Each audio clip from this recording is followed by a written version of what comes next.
तो solid waste management की जो प्रोसेसेस हम पढ़ रहे हैं उनको मैनेज करने की, उसमें अगली जो मेथड आती है वो आती है बायोमिथेनेशन। तो बायोमिथेनेशन क्या होता है? बायोमिथेनेशन एक एनारोबिक प्रोसेस होती है। इसमें हम ऑक्सीजन की एब्सेंस में जो हमारा बायोडिग्रेडेबल ऑर्गेनिक मैटर होता है उसको डिकम्पोज करते हैं एक एनक्लोज्ड स्पेस में। और ये एनक्लोज्ड स्पेस जो होती है इसमें हमारा टेम्परेचर, मॉइस्चर और पीएच जो रहता है वो कंट्रोल्ड कंडीशंस में रहता है। तो the waste mass undergo decomposition due to microbial activity, there generating biogas comprising mainly of methane and CO2। जो हमारा वेस्ट मास रहता है उसमें बायोलॉजिकल और माइक्रोबायल एक्टिविटी के थ्रू डिकम्पोजिशन होता है। तो इसके कारण जो बायोगैस हमारी प्रोड्यूस होती है उसमें मेनली मीथेन और CO2 गैस होती है।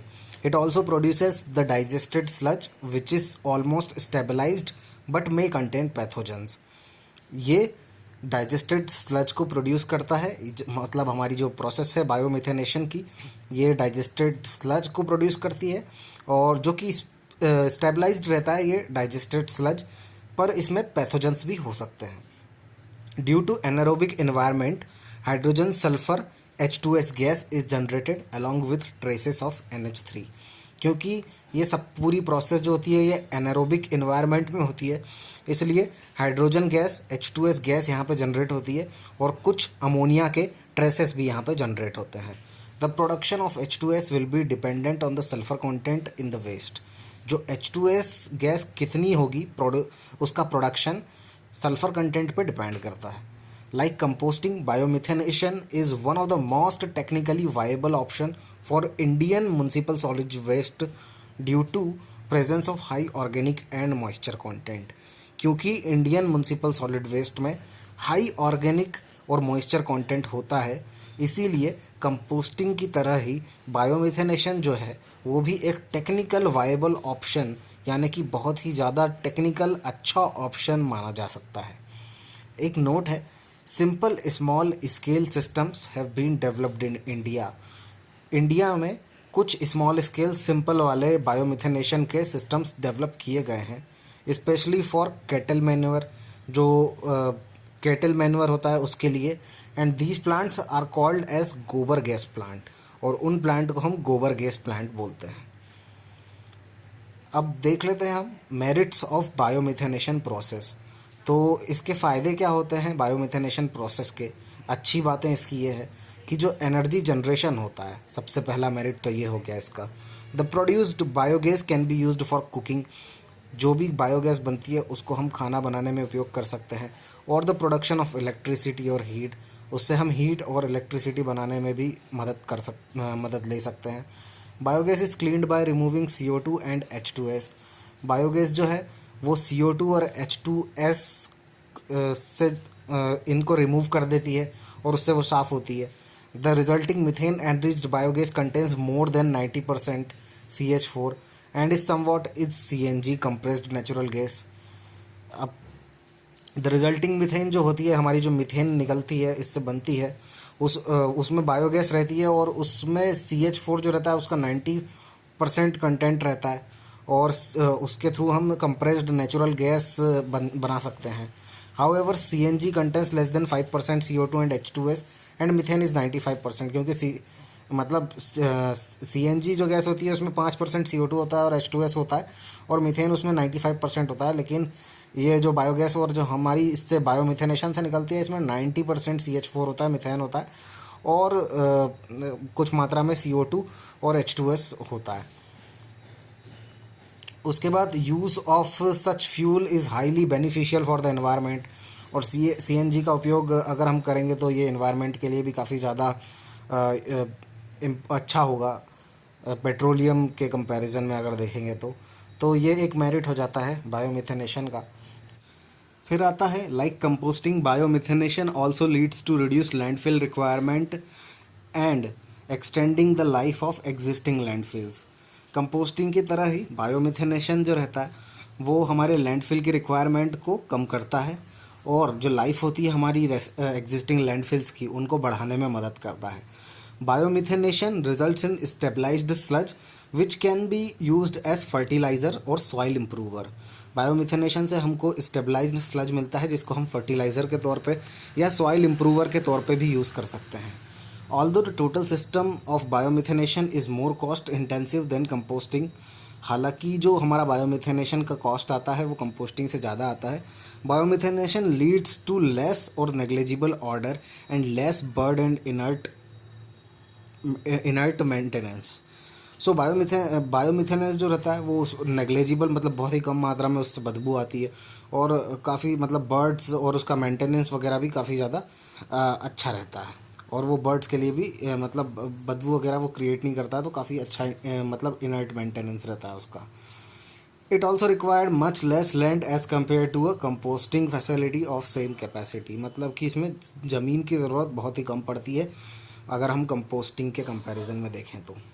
बायोमिथेनेशन का जो जनरल प्रोसेस होता है ये 4 स्टेजेस में डिवाइड किया जाता है। पहला होता है प्री ट्रीटमेंट, दूसरा होता है एनारोबिक डाइजेशन, इसको हम फर्मेंटेशन भी बोलते हैं, तीसरा होता है कलेक्शन ऑफ बायोगैस और चौथा होता है रेसिड्यू ट्रीटमेंट। प्री ट्रीटमेंट में आता है most digestion system required pre treatment of waste to obtain homogeneous feedstock. अगर हमको होमोजीनियस फीड स्टॉक चाहिए तो ज़्यादातर जो डाइजेशन सिस्टम रहते हैं उनको प्री ट्रीटमेंट की ज़रूरत पड़ती है।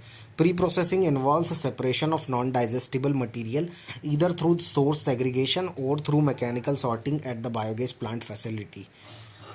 इसका क्या मतलब हुआ कि जो प्री प्रोसेसिंग प्रोसेस रहती है इसमें क्या होता है, जो नॉन डाइजेस्टिबल मटेरियल है उसको सोर्स सेग्रीगेशन पे ही अलग कर दिया जाता है या फिर हम प्लांट फैसिलिटी में जाके क्या कर सकते हैं, मैकेनिकल सॉर्टिंग भी कर सकते हैं, मतलब सूखे कचरे गीले कचरे को अलग अलग कर सकते हैं। The waste is shredded before it is converted into the digester for better decomposition. और इस वेस्ट को हम करते इसलिए ताकि हम डाइजेस्टर में इसको डाल सकें और बेटर कंपोजिशन अचीव कर सकें, डिकम्पोजिशन अचीव कर सकें। इसमें नेक्स्ट प्रोसेस होती है हमारी anaerobic digestion. Anaerobic digestion happens in multiple steps brought about by different groups of microorganism as discussed before. जैसा कि हमने पहले भी बात की थी कि एनारोबिक जो डाइजेशन होता है ये बहुत सारी स्टेप्स में होता है और ये अलग अलग माइक्रो ऑर्गेनिज्म के द्वारा किया जाता है। अगली प्रोसेस आती है हमारी collection of biogas. The biogas obtained may be scrubbed to ensure high quantity of CH4 which can be used as automotive fuel. तो जो बायोगैस हमको ऑब्टेन होती है उसको हम हाई क्वांटिटी की वो जो मीथेन गैस होती है उसको हम ऑटोमोटिव फ्यूल की तरह भी यूज़ कर सकते हैं। Scrubbing is a process in which gases are separated from a group of gases by various instrument और अपैरेटस और यूनिट्स। तो स्क्रबिंग एक ऐसी प्रोसेस होती है जिसमें कि हम किसी एक पर्टिकुलर गैस को ग्रुप ऑफ गैसेस से अलग करते हैं। फिर अगली प्रोसेस आती है residue treatment. The digested sludge solid plus moisture from the digester is dewatered and the liquid obtained during dewatering called supernatant is recycled to use increasing the moisture in the incoming feed. जो digested sludge होता है digester से निकलता है जो कि उसको हम उसका पानी निकाल देते हैं, मतलब उसको डी वाटरिंग कर देते हैं एंड द लिक्विड ऑब्टेन, फिर जो हमको जो लिक्विड ऑब्टेन होता है डी वाटरिंग के दौरान उसको हम सुपरनेटेंट बोलते हैं और वो डर्टी वाटर होता है एक तरीके से, उसको हम रिसाइकल करते हैं। क्यों करते हैं? For use of increasing the moisture in the incoming feed, ताकि हम इनकमिंग फीड जो आने वाली फीड में हम फिर से पानी डालने वाले हैं उसमें हम मॉइस्चर को इंक्रीज़ कर सकें। उसके बाद the biosolids are dewatered with the help of belt pressure usually. तो बेल्ट प्रेशर के थ्रू हम बायोसॉलिड्स जो रहते हैं उनको डी वाटर करते हैं and it is finally converted to the compost after drawing.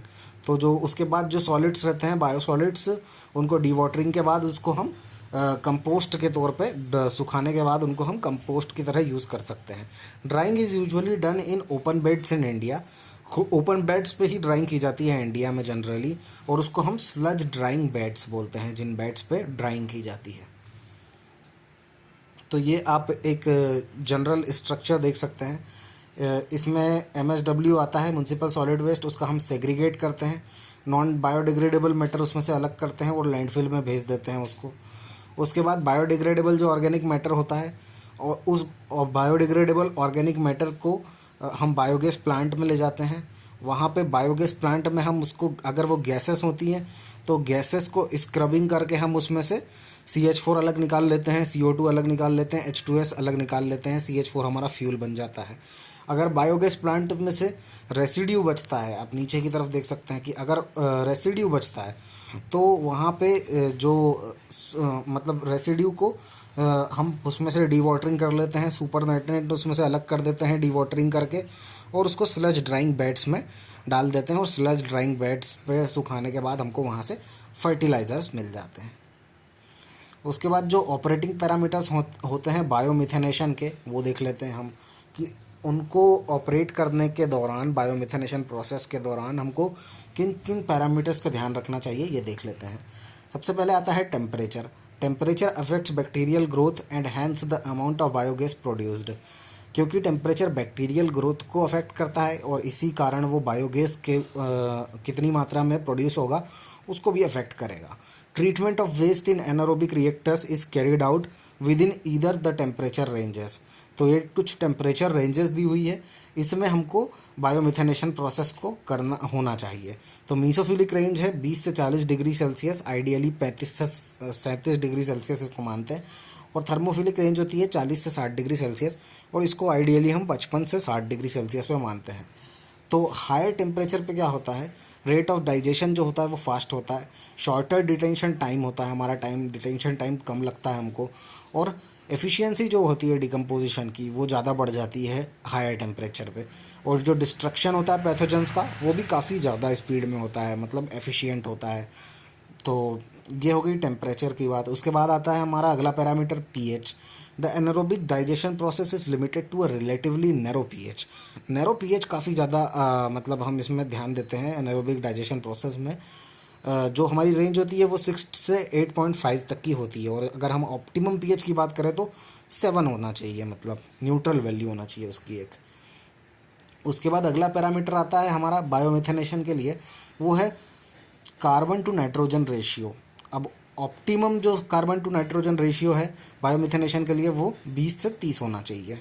और जो डिटेंशन टाइम है, मतलब कितनी देर तक वो रहा उसके अंदर, मतलब पूरा डिटेंशन टाइम ओवरऑल जो उनका रिटेंशन टाइम हुआ, वो डिटेंशन टाइम मीसोफिलिक रेंज में है तो 20 से 30, अगर हम मीसोफिलिक टेम्परेचर में कर रहे हैं तो 20 से 30 दिन रखना पड़ेगा। और अगर थर्मोफिलिक रेंज में कर रहे हैं हमारा पूरा बायोमिथेनेशन का प्रोसेस तो 12 से 14 दिन में हमारा काम हो जाएगा, क्योंकि मीसोफिलिक कम टेम्परेचर पे होता है और थर्मोफिलिक ज़्यादा टेम्परेचर पे होता है। तो ये थी हमारी पूरी प्रोसेस बायोमिथेनेशन की।